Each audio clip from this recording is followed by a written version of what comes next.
గెలిపించారు. కానీ మీ రుణం తీర్చుకోవడం మా బాధ్యత.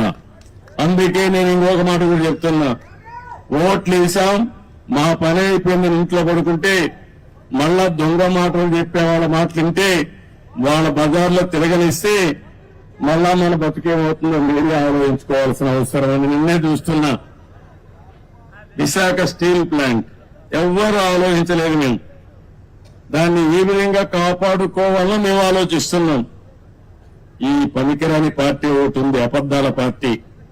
ఆ పార్టీనే అబద్దాల ఫ్యాక్టరీ. అది వాళ్ళ కడుపు అంతా అబద్దాలు అంట, పొట్ట నిండా అబద్దాలు తప్ప ఏమీ ఉండవు వాళ్ళకి.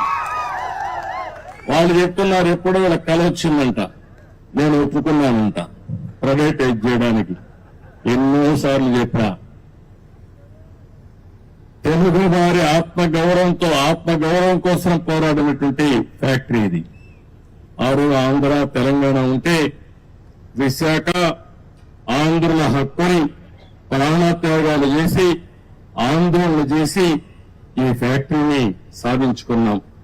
ఆ తర్వాత ఇది ప్రైవేటైజ్ చేస్తామన్నప్పుడు వాజపేయి గారి గవర్నమెంట్ లో నేను గట్టిగా ఫైట్ చేసి ప్రైవేటైజ్ చేయకుండా కేంద్రం ఆర్థిక సహాయం చేసి ఈ ఫ్యాక్టరీని కాపాడుకున్నాం.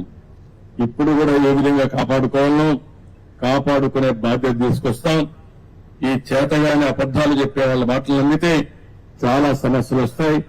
ఒక పక్క అబద్దాలు చెప్పే వాళ్ళని ఎప్పటికప్పుడు ఖండన చేయాలి, ఖండిస్తుని మళ్ళా వాస్తవాలు చెప్పాలి.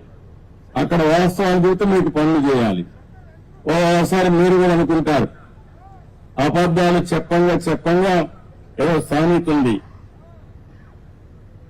కుక్క పిల్లని తీసుకుపోతాం, గొర్రె పిల్లని తీసుకుపోతా ఉంటే ప్రతి ఒక్కరు కనపడిన వాళ్ళందరూ ఏంట్రా ఎవరోడా నువ్వు, ఇదేంటిది కుక్క పిల్లని తీసుకుపోతాను అంటే ఒకటి చెప్తే నేను తెలివైన వాడిని, అది గొర్రె పిల్ల అన్నాడు.